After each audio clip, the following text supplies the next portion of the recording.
Good afternoon.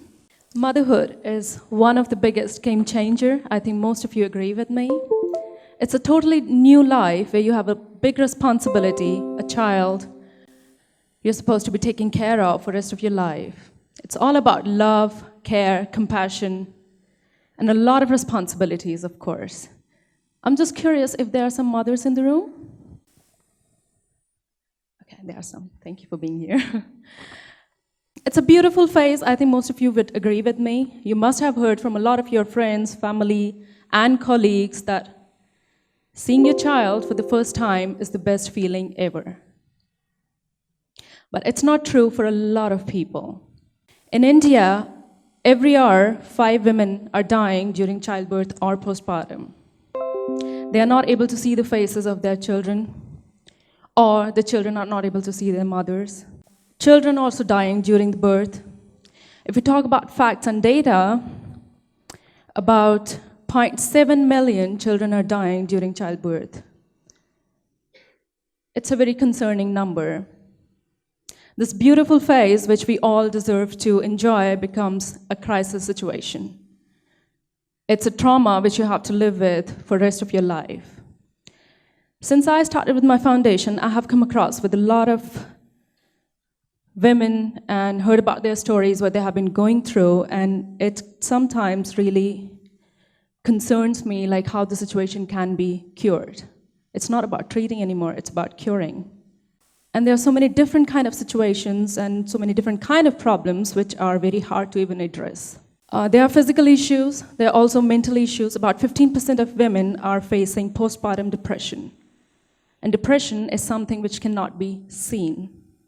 Very few people, even from very educated family, understand what this postpartum depression is all about.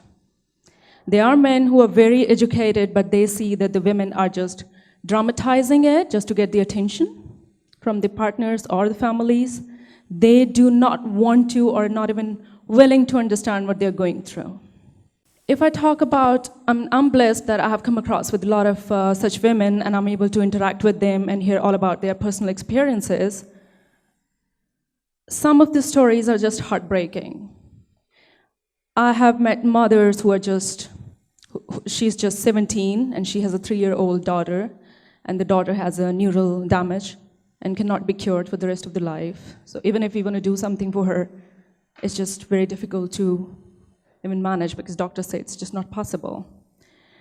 There are women who are forced into repeated pregnancies because the families just want sons.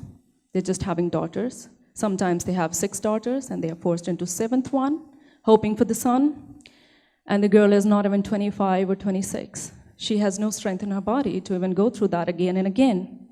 A girl who is not having a mother, she's so thin that you can barely see any nutritions or anything, like she's barely able to stand, and she is a surrogated mother of 3 of her own siblings, which is very, very, very scary. We came up with a foundation that we wanted to help with these women, and then we thought about like where the problem actually coming from.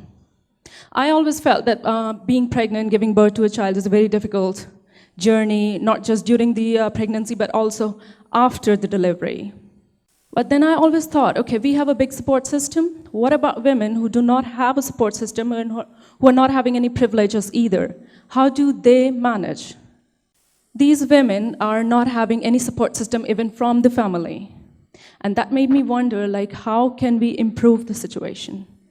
So we thought that we have to work on imparting some knowledge, because the problem is as simple as having the knowledge and awareness about their own health.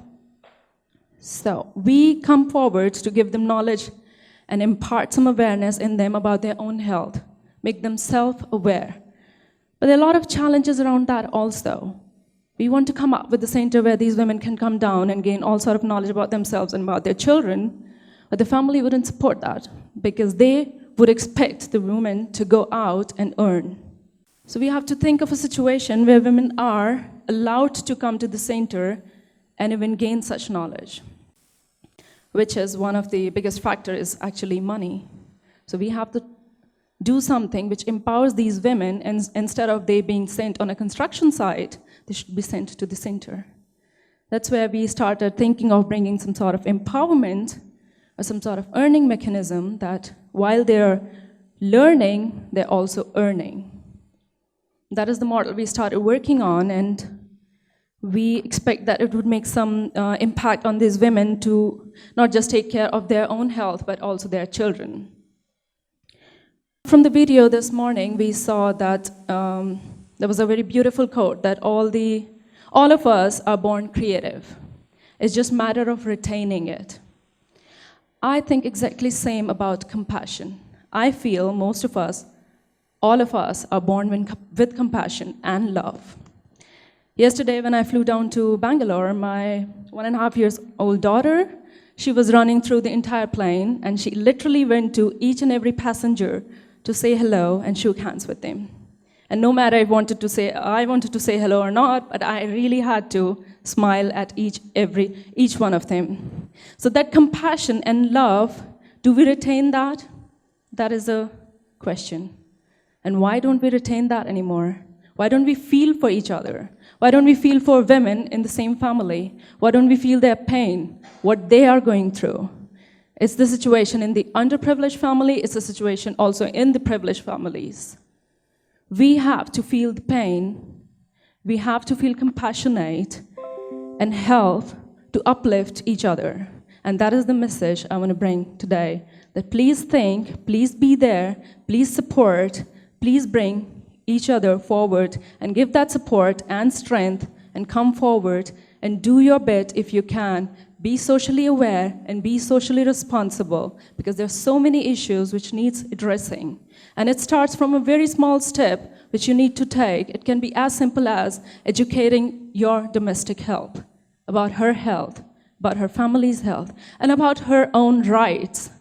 You have to educate her that if she's been told to compromise on her own situation, that's not right. She's been conditioned that way, to live the life that way, and she's not supposed to be living that. We have to educate, because we are educated, and it's our responsibility to spread that education and that awareness towards the ones who do not have it. On that note, thank you so much.